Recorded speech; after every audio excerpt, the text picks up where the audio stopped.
एंस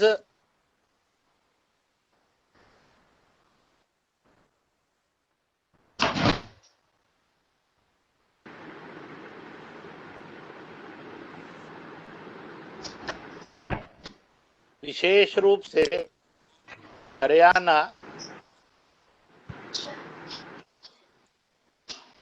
एवं हिमाचल के उपस्थित कार्यकर्ता एवं समर्थक बंधु भगिनी भाइयों और बहनों, सर्वप्रथम मैं कुछ चीजों की एक साथ आप बधाई देना चाहता हूं।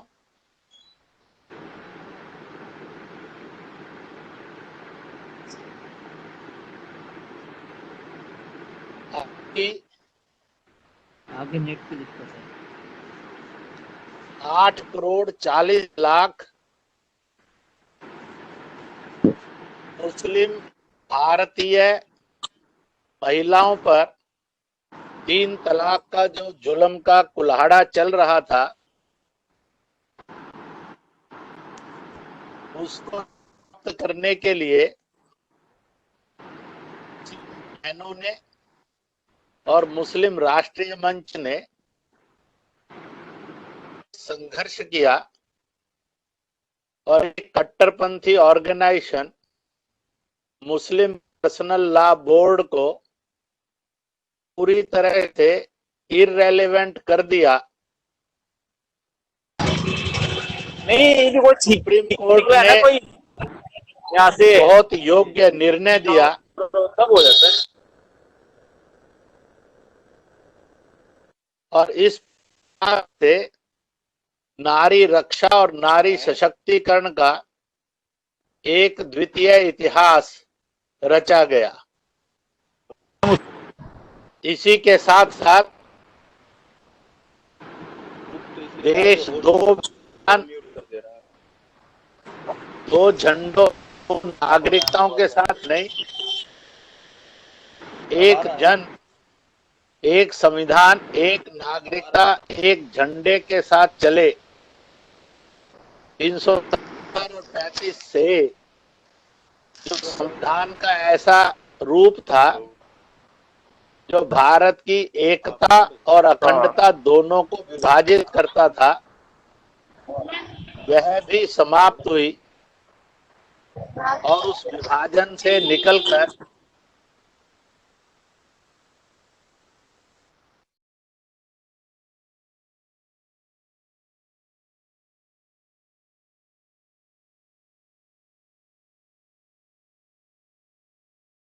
तीसरा, इस समय राम जन्मभूमि का भूमि पूजन शिलान्यास भी हो रहा है, होने जा रहा है। 493 वर्ष पूर्व का अत्याचार और अन्याय, भारत में विदेशी आक्रांतों के लगातार आक्रमण से हाहाकार मचा और वह राम रूपी खुदा, गॉड, ईश्वर, वाहेगुरु, परमेश्वर, इनके पूजा स्थल को जन्म स्थल पर बने हुए को ध्वंस किया। सैकड़ों संघर्ष हुए, लाखों बलिदान हुए। मुस्लिम मंच ने भी 2017 में ये नारा बुलंद किया था, कसम खुदा की खाते हैं, इमाम हिंद श्री राम का मंदिर वहीं बनवाएंगे। इमाम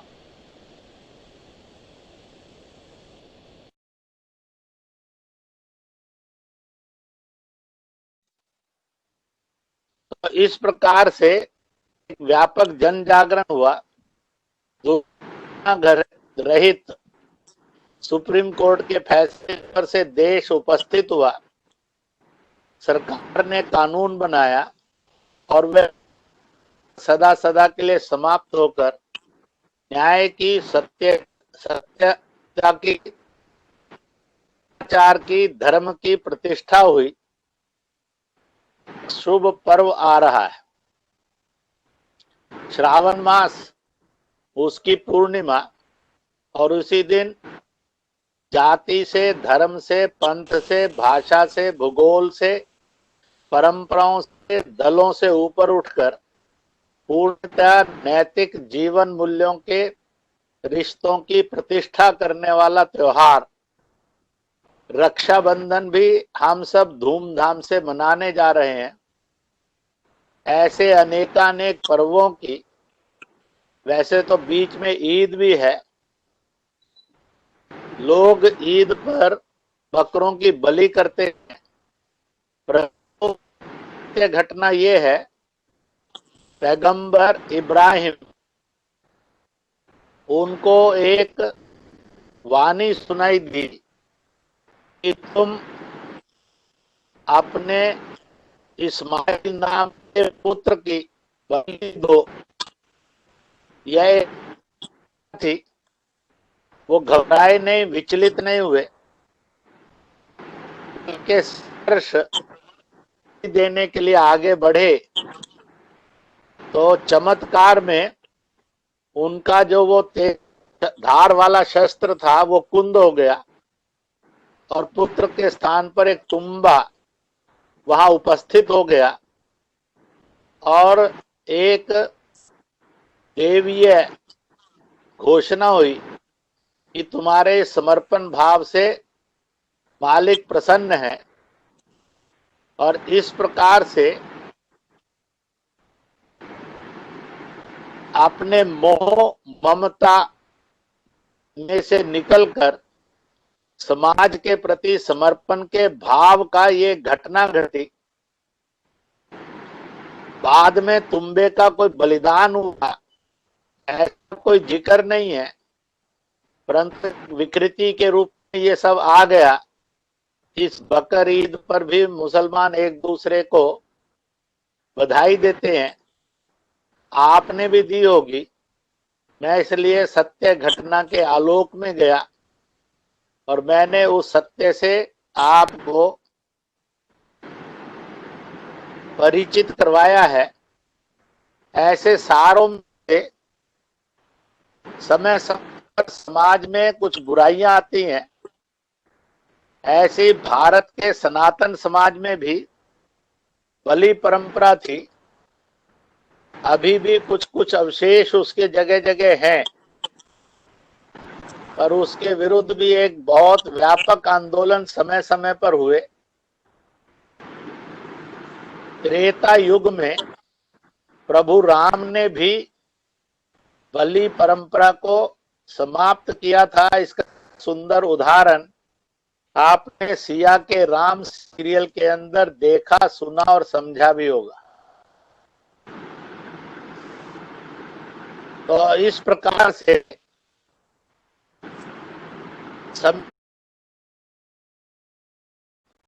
उनका निवारण जो समाज करता रहता है वो सदैव जीवंत समाज बना रहता है। और इस प्रकार से इन सब त्योहारों की आप सबको शुभकामनाएं। सुधारवाद यह मानव जाति का एक स्वाभाविक, जिससे प्रदूषण खत्म होता है, पर्यावरण, जिससे बुराइयां जाती हैं, अच्छाइयां फलती फूलती हैं, अज्ञान, अंधकार, असत्य समाप्त होता है, प्रकाश और सत्य का भरपूर उजाला बनता है।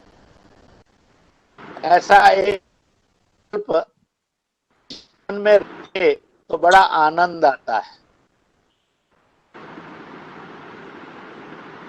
कोविड-19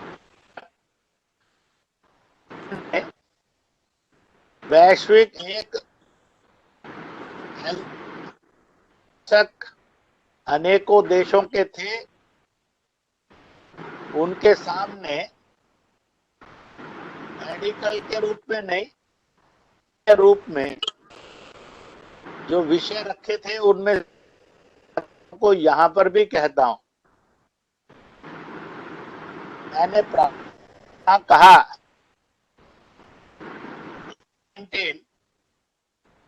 वायरस नेचर ऑफ नेचर है या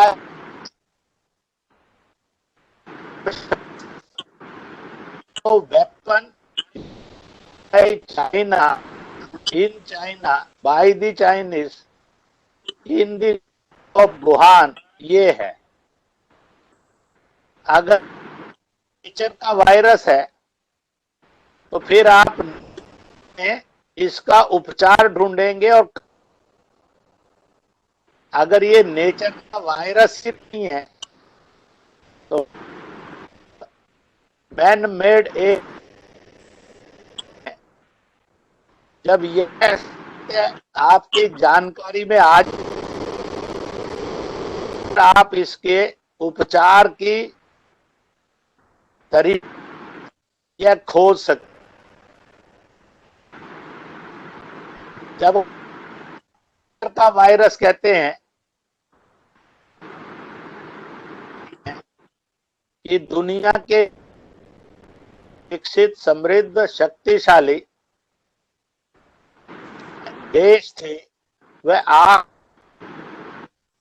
उस वैक्सीन को बनाने लगभग 8 महीने से अधिक बीत गए।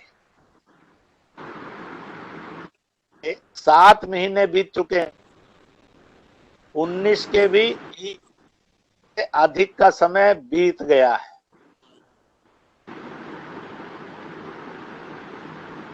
इसलिए कोविड-19 इसकी क्या है, केमिस्ट्री क्या है, nature from the virus, nature of the virus नहीं है।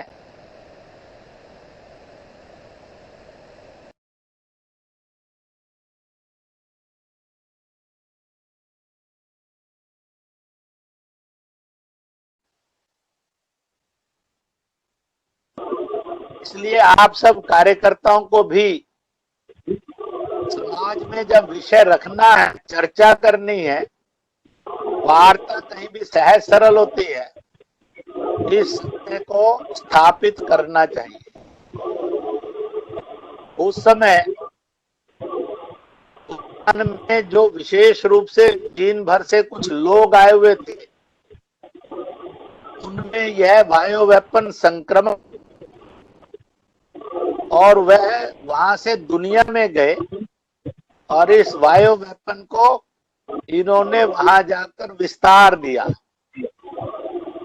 जो लोग उन दिनों में चीन आए हुए थे, वो जिस घटना के आश्चर्य से जुड़कर वुहान आए, उसको चीन ले गया, तो अपने अपने देशों की तरफ गए, तो वह इस वायु वेपन के संक्रमण के शिकार थे, उन्होंने आगे शिकार किया। इसलिए करोड़ों हैं, लाखों मारे जा चुके, अभी और इसका अत्याचार जारी है।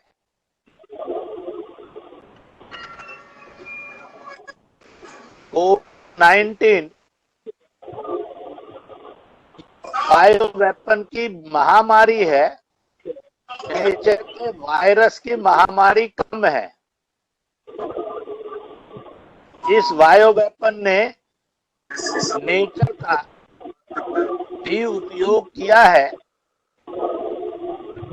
परंतु इसका जन्म था, है और इतिहास के पन्नों पर सदा लिखा जाएगा। चीन एक क्रूर असभ्यता से भरपूर चेहरा है, जिसने मानव जाति के अंदर 2019-20 में हाहाकार मचाया। जितने चल रहे जीवन जीते थे, वो सब उजाड़ कर रख दिए। बड़ी बड़ी समृद्ध शक्तिशाली विकसित शिक्षित सभ्यताओं को उसने धाराशायी किया, ये ध्यान में आता है। इसलिए सत्य का साक्षात्कार करना और उसको बोलना और स्थापित करना, यह एक बहुत बड़ी नैतिक जिम्मेवारी होती है जो करनी चाहिए। इसलिए हम असत्य के साथ अगर खड़े रहेंगे तो हम भी अपराधी, अधर्मी और अत्याचारी ही कहलाएंगे।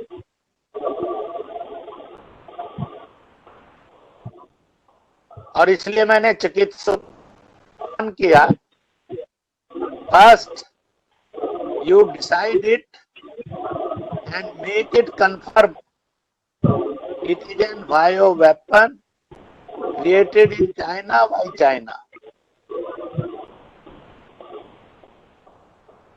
दूसरी जो मैं आप सबके सामने कहूंगा, ये जो वैश्विक महामारी आई, जिसको कहा जा रहा है जो बायो वेपन के रूप में क्रिएट की गई और क्रिएट हुई,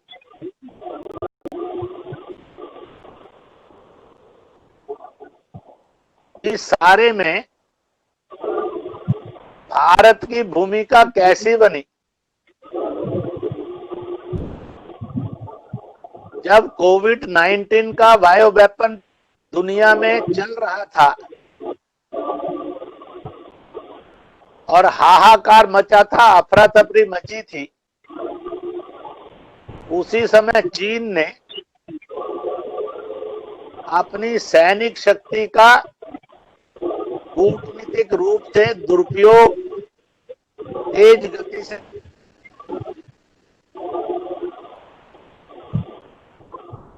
भारत के संदर्भ में चीन ने कभी भारत को एक भारत से डील नहीं किया। अरुणाचल के बारे में उसने स्टैंड लिया, यह चीन का भूभाग है। उसने अनेकों वर्ष पूर्व गैर सरकारी एक नक्शा प्रचलित किया था, शरीर चीन लिखा है। चीन की चार दीवारी बीजिंग, उसे ड्रैगन रूपी हाथ फैलता है बाहर को, हिमालय पर रुकता है। हथेली और उंगलियों पर लिखा हुआ है तिब्बत, नेपाल, भूटान, अरुणाचल और म्यांमार का कुछ हिस्सा, सिक्किम, पिथौरागढ़ और उसी के अंदर कुछ कुछ भूभाग, धर्मशाला और किन्नौर, लद्दाख, एक्साई चीन आदि उसमें आते हैं। थोड़ा सा आगे अफगानिस्तान, यह भूभाग चीन के थे। उसमें ताइवान, हांगकांग, सिक्यांग आदि भी दिखाया है। सिक्यांग पूर्वी तुर्किस्तान का भूगोल है, ऐसे साउथ यूनान का भूगोल है, मंगोलिया और कम्पुचुरिया का भी कुछ हिस्सा है। इन सब पर कब्जा करते हुए चीन ने अपने समाज को ये बताया, चीन कभी यहाँ तक था, ये सारा उसका था। परंतु जब चीन कमजोर पड़ा, उसको अपनी रक्षा के लिए चीनी दीवार बनानी पड़ी। तब से उसके मन में एक सपना था, वो चीन को पुनः प्राप्त करेंगे। चीन ने आज तक इसको कंडेम नहीं किया और इंटरनेशनल नेशनल प्रेशर भी कभी उस पर नहीं बना कि वह इस असत्य का प्रलाप बंद करे।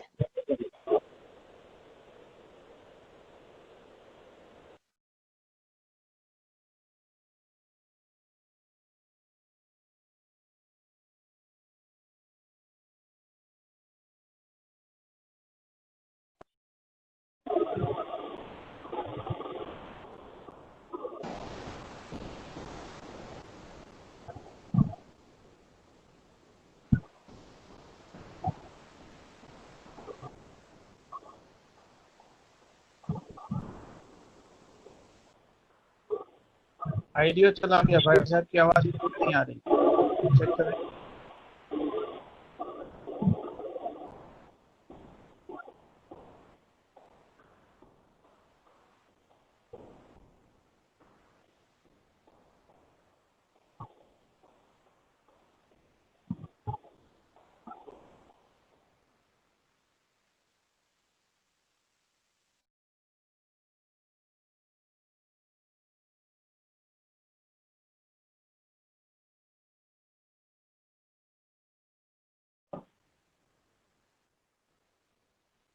और इतना ही नहीं है, उसने कैलाश मानसरोवर भी हथिया लिया। नेपाल जो अलग देश है उसका ऊपर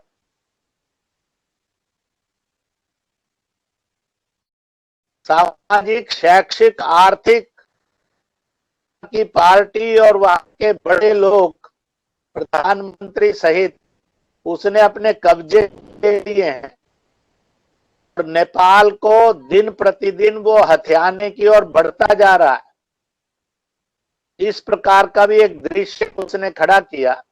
कहीं बांग्लादेश, म्यांमार में भी सुलगाने की कोशिश कर रहा है। इजराइल, जापान, अमेरिका से भिड़ा है, धीरे धीरे बाकी भी ताकतों से भिड़ रहा है। उसको ऐसा लगता है अपने आर्थिक साम्राज्य से, सैनिक शक्ति से और बायो वेपन्स के द्वारा पूरी दुनिया के अंदर शासन करने वाला बनूंगा, विश्व उसका गुलाम होगा। यह एक सपना लेकर इस समय वो काम कर रहा है। जिनको संदेह दूर कर लेना चाहिए, अगर मगर में नहीं जीना चाहिए। आर्थिक साम्राज्यवाद उसका कैसा चारों तरफ छाया है, ये हम लोगों को स्पष्ट दिखाई देता है। हम में से किसी की जेब और घर ऐसा नहीं है जो चीनी माल से पटा ना हो। और इसलिए चौतरफा आक्रमण मानव जाति पर चीन के द्वारा एक राक्षसी शक्ति के इस दिखाई दे रहा है। इस स्वरूप का चीन का स्पष्ट होना और इसका डटकर मुकाबला करना बड़े संतुलित रूप से, संभले रूप से विश्व के अंदर की अनेक जो शक्तियां थी उन्होंने करने की कोशिश की, पर वो करने में सक्षम नहीं हुए। भारत ही एक ऐसा देश है जिसने हर फ्रंट पर यह जो वैश्विक राक्षसवाद पनपा है, सभ्यता और अमानवीयता प्रगति है, उसका पूरे सामर्थ्य के साथ विरोध किया है। आप उस विरोध के अंदर के लक्षण देखिए और उसका गहराई से अध्ययन कर सकते हो। और वह लक्षण और गहराई कौन सी है? कि अभी जिसको आज की आधुनिक मेडिकल एलोपैथी साइंस कहते हैं, वो केमिस्ट्री और कल्चर जान नहीं सकी, इसलिए still they are working for the vaccine, उसके लिए जूझ रहे हैं। भारत के अंदर भी 2 फार्मूले हैं और विश्व के 5 फार्मूले और ऐसे भारत सहित 7 फार्मूलों का जन्म हुआ है, जिसमें से लग रहा है कि वैक्सीन आएगी। परंतु भारत ने अपने परंपरागत पद्धतियों में से रिकवरी रेट 65% के आसपास लाकर खड़ा कर दिया। और डेथ रेट को घटाते हुए 2% तक ले गए। कुछ राज्यों में तो डेथ रेट 1% से डाउन चला गया है और रिकवरी रेट 85% तक भी चला गया है, जबकि विश्व में कहीं भी ऐसा नहीं है। 10 लाख पर संक्रमित प्रतिशत, 10 लाख पर मृत्यु का दर, 10 लाख पर रिकवरी रेट दुनिया में हाईएस्ट है भारत का।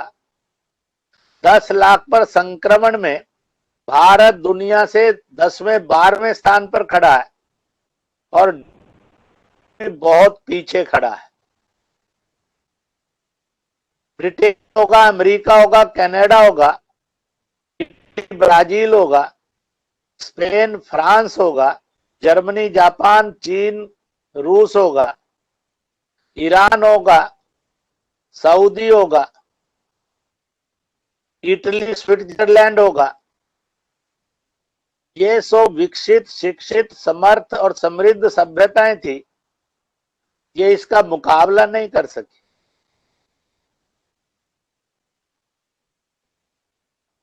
और इसी के साथ साथ आप देखेंगे भारत ने विश्व को कार्यक्रम भी दिए, वैज्ञानिक फार्मूले भी दिए। पीपीई किट सबसे पहले चीन ने, और वो एक परखनली में जिसमें वायरस को वो डील करते थे, ये सप्लाई की। सारी दुनिया ने एक स्वर में कहा माल घटिया है, बेकार है। भारत ने विश्व के 150 देशों को काढ़े, आयुर्वेदिक मेडिसिन, होम्योपैथी की मेडिसिन, पीपीई किट, सब, वो छोटी टेस्ट ट्यूब, स्थायी मास्क, वस्त्र से निर्मित, मोस्ट लॉजिकल सैनिटाइजर्स, इस जैव शस्त्र का मुकाबला करने वाले कार्यक्रम, ये सब सप्लाई किए। उसने इनका व्यापार नहीं किया। माल घटिया नहीं, श्रेष्ठतम भेजा। और इस प्रकार से इस कोरोना कोविड-19 के जैव शस्त्र का पूरी दुनिया मुकाबला करने के लिए तत्पर हुई, सन्नद्ध हुई। बी रेडी फॉर दैट इस स्थिति में आई। इसलिए वैक्सीन पर दुनिया के बड़े बड़े देशों ने अपनी प्रतिक्रिया व्यक्त की।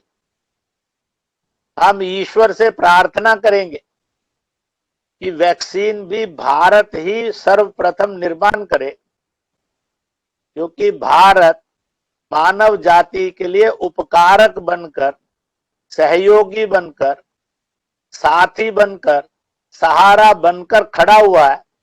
यह भोगवादी शोषक नहीं बना है। तो हम लोगों को भरोसा नहीं होगा ऐसे भारत पर, क्योंकि हमें आदत हो गई है भारत को हमेशा गलत समझना और बाकियों को हमेशा श्रेष्ठ समझना। इसलिए अपने शरीर, मन, बुद्धि के इस वायरस से हमने मुक्त अपने आप को करना होगा। 21वीं सदी का भारत कुछ और रूप में भारत बनकर खड़ा हो रहा है। इसी के साथ साथ भारत ने इसकी सैनिक शक्ति का भी प्रतिरोध किया, परंतु सैनिक शक्ति से पहले इस बायो वेपन का विरोध करने के लिए भारत ने साइलेंटली पूरे विश्व को एक नए प्रकार की सेवा रूप में आर्मी खड़ा करने का उदाहरण भी प्रस्तुत किया। आज तक दुनिया के अंदर to serve the society selflessly with full of dedication, having all efforts में कोई कंजूसी और कमी नहीं हो, ऐसी कोई समाज सेवी आर्मी आज तक नहीं खड़ी हुई थी। और इसलिए स्वास्थ्य योद्धा, स्वच्छता योद्धा, कानून रक्षक योद्धा और इसी के साथ साथ समाज समर्पित सेवा योद्धा, लाखों लोग बाहर निकले, जान हथेली पर लेकर निकले। आप देखिए, कुल चिकित्सक वर्ग में, पैरामेडिकल, मेडिकल में 1500 से अधिक लोग संक्रमित हुए और बड़ी संख्या में मौत के मुंह में भी गए।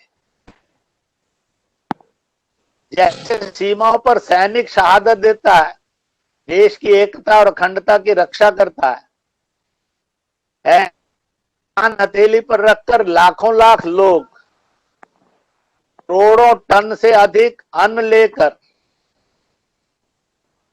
अरबों में भोजन पैकेट लेकर जन जन के पास गए और उन्होंने मानवता के उस अद्वितीय उदाहरण को प्रस्तुत किया, से किसी की मौत नहीं होने दी। विश्व में और भारत में बहुत लोगों को लग रहा था जनसंख्या का इतना भयानक घनत्व, चीन की जनसंख्या हमसे अधिक है, परंतु भारत का घनत्व दुनिया में सर्वाधिक है। चीन ने इधर उधर से हड़प कर जमीन बहुत बढ़ा ली है और इस प्रकार से 3.5% भूमि, 16.5% जनसंख्या वाला भारत, उसने समाज सेवी आर्मी, भूख से किसी की मौत नहीं होगी, इसका एक अद्वितीय चमत्कार इस समय में प्रकट किया। और उसी के साथ साथ अपने हर इंच सीमा की रक्षा करने के लिए शहादतें देकर, शत्रु के दांत खट्टे करते हुए उसके सैनिक विस्तारवाद पर भी लगाम लगा दी। चाहे वो कोविड-19 से पूर्व बालाकोट का सर्जिकल स्ट्राइक होगा, चाहे डोकलम से चीन की सेनाओं को बिना युद्ध किए हटाना होगा, और चाहे अब बलिदान और उनके अपने से ज्यादा लोगों को मृत्यु प्रदान करके गलवान में इंच इंच की रक्षा का इतिहास होगा। चीन को उस एलओसी के नो मैन से हटना ही होगा। के अंदर भारत ने चारों तरफ इतना दबाव बनाया है, पहली बार दुनिया जिस चीज से डरती और घबराती थी, भारत की जनता अनेकों वर्षों से चीनी माल बेचेंगे नहीं, चीनी माल खरीदेंगे नहीं, चीनी माल का उपभोग और उपयोग बंद करते जाएंगे, चीनी माल की घर घर से आकर और चीन की होली जलाएंगे, इस संकल्प से ओतप्रोत थी। सरकारी स्तर पर विश्व की कोई भी देश चीन से कितना भी दुखी था, चीन के आर्थिक साम्राज्यवाद का बहिष्कार करने में भयभीत था, उसके खिलाफ आवाज बुलंद करने में कमजोर पड़ता था। एक भय रहता था कि रिश्ते बिगड़ ना जाएं, पर भारत ने अपने उनके 59 ऐप बंद किए, इतनी भी आर्मी, अर्धसैनिक बल, पुलिस की कैंटीन से उनसे चीनी माल को बाहर किया, हाईवे से चीन को बाहर किया, अनेक समझौते रद्द किए।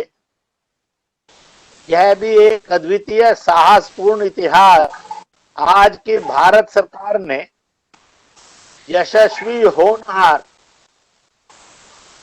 योग्य समय पर योग्य बात और कार्रवाई से उत्तर देने वाले श्री नरेंद्र मोदी के नेतृत्व में भारत ने करके दिखाया है। भारत 35 करोड़ लोग धीरे धीरे एकजुट होकर साथ खड़े हैं। चंद लोगों की जो विपरीत वॉइसेज हैं, आज वो मजाक का विषय हो गई। और इसमें से जो सबसे सुंदर उदाहरण आया,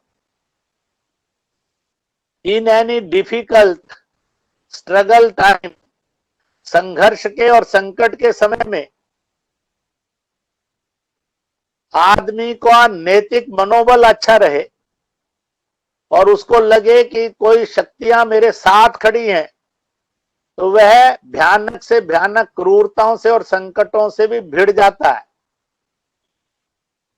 only the leadership of Bharat is consoling the world and consoling the Bharat.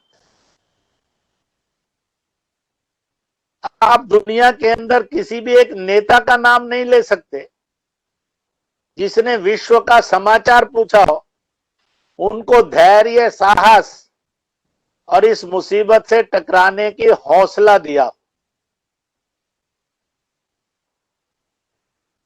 Bharat ने यह सिद्ध कर दिया कि भारत वसुदेव कुटुंबकम को केवल बोलता नहीं है, मानता नहीं है, उसका आचरण करता है। अगर संकुचितता, सांप्रदायिकता, कट्टरता, हिंसा, अपराध, इनसे ऊपर उठकर संस्कृति और राष्ट्रीयता में मानवता पूरी तरह से व्याप्त है, वह भारत था, भारत है और भारत ही होगा। ये संकट के समय में भारत ने किसी भी कसौटी पर घिसकर देखेंगे तो सिद्ध किया है।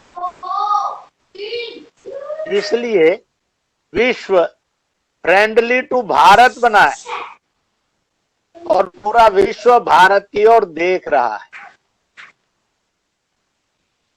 इस प्रकार का एक दृश्य ब्लेसिंग इन डिस्गाइज्ड में से कहते हैं, जब विनाश होता है, विध्वंस होता है, उसी में विकास के और उसी में से पुनः और जीवमान होने के लक्षण भी प्रकट होते हैं। और विश्व में इसलिए जो अनेकों वर्षों से चर्चा थी 21वीं सदी का नेतृत्व भारत का होगा, दुनिया में हाहाकार मचाने के लिए नहीं, मानवता के लिए। दुनिया के अंदर शोषण, भोगवाद, इसके लिए नहीं, बल्कि त्याग और सेवा के रूप। हम विपरीत विचारधाराओं के होंगे, पूजा पद्धतियों होंगे, जातियों के होंगे, आचरण के होंगे, एक परिवार के 7 सदस्य हम बनकर जी सकते हैं। ऐसे ही एक देश के हम एक वासी बनकर जी सकते हैं। ऐसे ही मदर अर्थ के हम सब बेटे और बेटियां हैं, निवासी हैं। तो इसलिए हम वैश्विक स्तर पर मानव के रूप में एक हैं, राष्ट्र के स्तर पर हम भारत भारतीय के रूप में एक हैं, और अपने गली मोहल्ले में हम सब मिलकर एक हैं। इस प्रकार का एक आचरण देश की राजनीति में, कूटनीति में, समाज नीति में, धर्म नीति में, अर्थ नीति में, खेलकूद नीति में, पर्यावरण में, सब में प्रकट हो रहा है। हम पर्यावरण से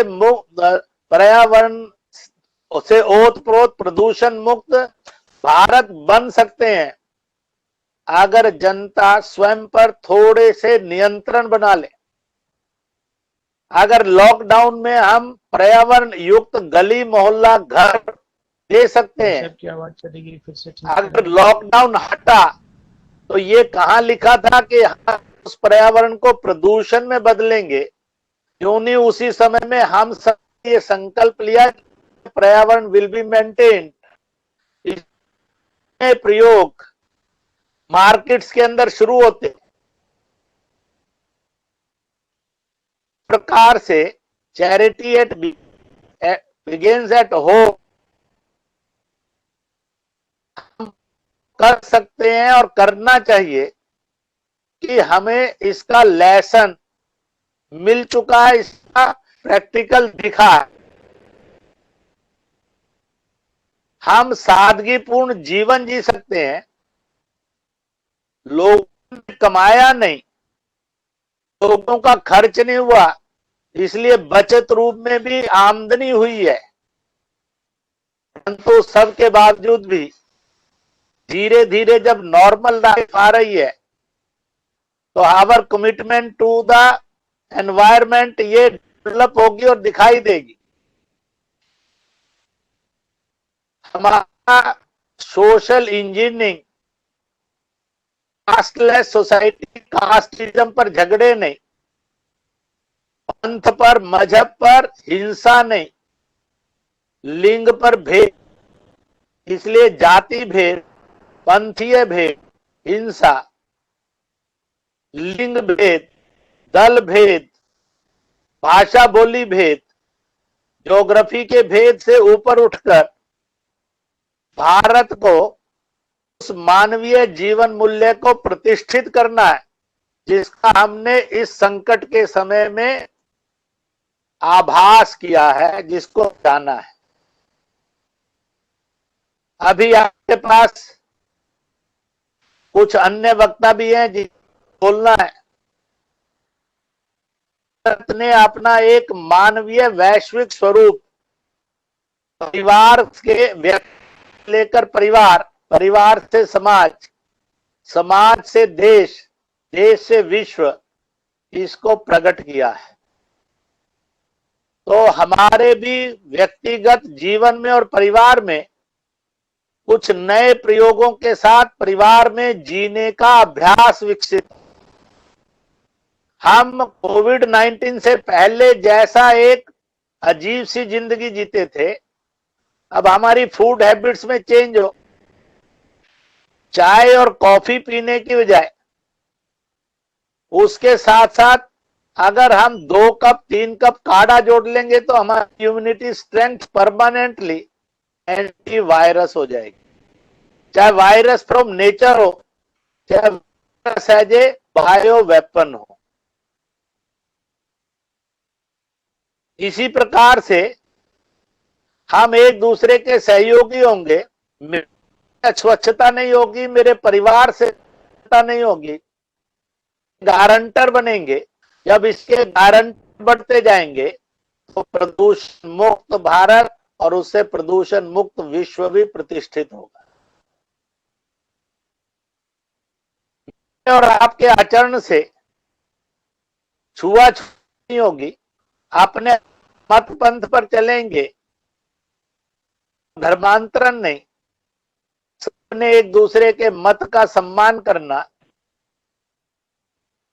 से धर्मों की असहिष्णुता नहीं बल्कि सहिष्णुता ये बनेगी। धर्मांधता, उसका अपराध, हिंसा और उसका धर्मांतरण, इससे मुक्त मानवता मुस्कुराएगी। इस प्रकार लिंग भेद मुक्त, बलात्कार नहीं होगा, बेटियां बिकेंगी नहीं जाएंगी। योग स्वयं से और प्रारंभ करें। कॉम्प्रोमाइज,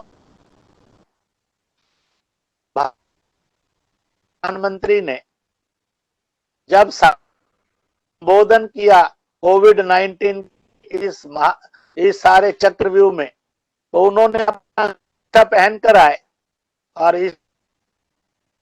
किसी ने नहीं कहा कि देश का प्रधानमंत्री इतना और विश्व का महान नेता ये क्या कर रहा है। उन बेशर्म नहीं हुए, परंतु को दे दिया जो व्यवहारिक था आचरण में आया। बहुत बड़ा आर्थिक बोझ और शोषण और भोगवाद दुनिया में से एक चीज में खत्म कर दी। मैंने आपके सामने ग्लोबली अर्न उस बात कहकर समाप्त करता हूं। बहुत सारे विश्व को लगता है जहां सभ्यता है, क्रूरता है, विस्तारवाद है, हिंसा अपराध है, जहां पर अत्याचार है, ऐसा वैश्विक स्तर पर, इस स्तर पर, हिमालय के स्तर पर चीन होगा या अन्य ताकतें होंगी, औषधियों के रूप में, उपचार के रूप में होगा, तो भारत जो विश्व मानवता का पाठ सकता है और मार्ग दिखा सकता है। इस साइंस के आप सब कार्यकर्ताओं से मेरा एक ही निवेदन है, मैंने जो चीजें कही अपने अपने घर का आज से, रात से, कल करे आज करे सो अब एक कस्टम बन। हम परिवार के बच्चे से सब मिलकर प्रार्थना कि जो हैं और जो संघर्षरत हैं, ऐसे सब सैनिक योद्धाओं को हम प्रणाम करते हैं। इसलिए बलिदान और संघर्षरत सैनिकों को शत शत नमन। इतनी लाइन। दूसरी लाइन, इस वैश्विक बायो वेपन से उपजी महामारी, इसके लिए समाज सेवी योद्धाओं का एक बहुत बड़ा समूह भारत में हुआ, जागृत हुआ, बना, निर्मित हुआ, बलिदान किया और संघर्ष कर रहे हैं, उनको भी शत शत नमन। Either of in the society हम करते था, फिर से होना चाहिए। एक अखंड भारत ये हमारा साकार हो, ये प्रभु उतनी लंबी आयु जरूर दे। इस बात का एक आभास हो, सब प्रकार के भेदों से मुक्त मैं, मेरा परिवार, समाज बनाएंगे। सेवा और सहायता का जीवन जिएंगे और इसके लिए जन जागरण करने के लिए कोई कोर कसर नहीं छोड़ेंगे। ऐसे कुछ छोटे बड़े संकल्प जागने चाहिए। बच्चों के मनों में भी एक अच्छे और योग्य संस्कार आने चाहिए। मैं भी कुछ दिन से घर पर था, पोते पोतियों के अंदर क्विज किया तो रामायण पर सबने पार्टिसिपेट किया और कुछ समझ आ गई थी, कुछ याद हो गई थी, कुछ याद कर डाली। सो नेचुरल कंटेस्ट था, इसलिए they came to know the life values from our history. Ram क्या थे इसको भी समझा और जाना। शायद विद्वानों को समझने में देर लगेगी। राम और राम का काम सबको पवित्रता प्रदान करता, इसको कोई दूषित नहीं कर सकता। जो चलेगा वो पवित्र होगा। राम नाम और राम का काम और राम ना कभी अपवित्र थे ना हो सकते। इन्हीं शब्दों के साथ कोविड-19 के रेफरेंस में मैंने आपके सामने globally where the Bharat reached, where the Bharat is, के सामने कुछ बातें रखी हैं। मैंने अभी सूची पढ़ी। वत्स साहब हैं, टंकेश्वर जी हैं, कमल जी हैं, हमारे एडवोकेट जनरल हरियाणा है, और भी हैं, इन सबके भी विचार आपको सुनने को मिलेंगे, परंतु fans created a history, fans becomes an intellectual of the nation. या आने वाले कुछ समय के बाद भारत लेखकों को लिखना पड़े, इस प्रकार के प्रयत्नों से, सक्रियता से आप जगमगाएं। So the history learn from history quote you, people says this thing given by fans to us, Kalam says it is an achievement of fans. इस प्रकार का एक वायुमंडल बने, इसलिए अपनी इकाइयों को सशक्त करिए, छोटे बड़े कार्यक्रम करिए, स्वर से स्वर राष्ट्र के मिलाइए।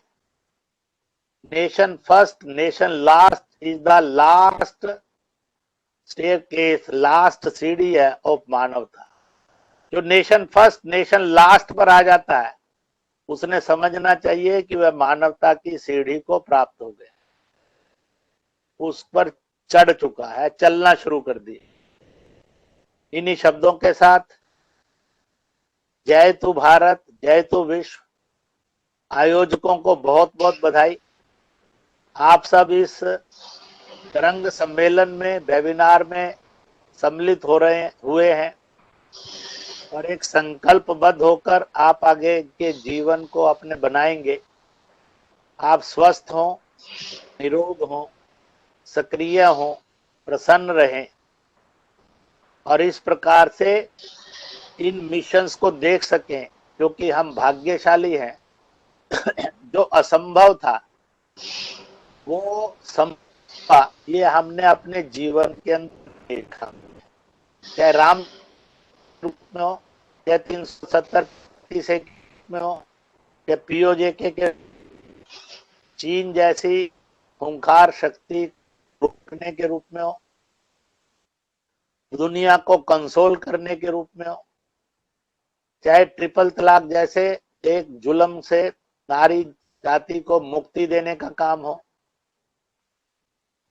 कहते हैं कि नेहरू जी के समय में 100 पर बटन दबता था, नीचे 65-70 पहुंचता था। इंदिरा जी के समय में 100 पर बटन दबता था, नीचे 50-55 पहुंचता था, बल्कि 45-50 पहुंचता था। फिर राजीव गांधी के समय पर 100 पर बटन दबता था, 15 पहुंचता था। और आज 2000 कैश पर या 500 कैश पर बटन दबता है, खर्चे का भी पैसा नहीं कटता, सीधा उसके अकाउंट में जाता है। अगर इस देश के व्यापारी, उद्योगपति और सरकार में काम करने वाले अफसर संकल्प कर ले, तो फिर 100 पर बटन दबा और 100 पहुंचता है। यह भारत अचीव, लगभग 100 पहुंचता है, यह भारत अचीव कर सकता है। और इसलिए भारत की भ्रष्टाचार की यात्रा में बहुत बड़ा परिवर्तन आया। मैंने इसलिए 3 रजीम एक परिवार के बताए, नेहरू, इंदिरा, राजीव, और इसी देश का एक नया रजीम बताया, जिसके अंदर जितने पर बटन दबा खर्चा भी नहीं कटता, उतना पहुंचता है। यह स्थापित हुआ है पहली बार। और ये स्वभाव में स्थापित हो, ये हर एक को संकल्प करना होगा। भोगवाद की, कैपिटलिज्म की, शोषण की, मिलावट की, भ्रष्टाचार की नहीं, आनंद की जिंदगी जिए। भला दूसरे का भी भला, और दूसरे का भला करने में अपना सबसे बड़ा भला। जय हिंद, जय भारत।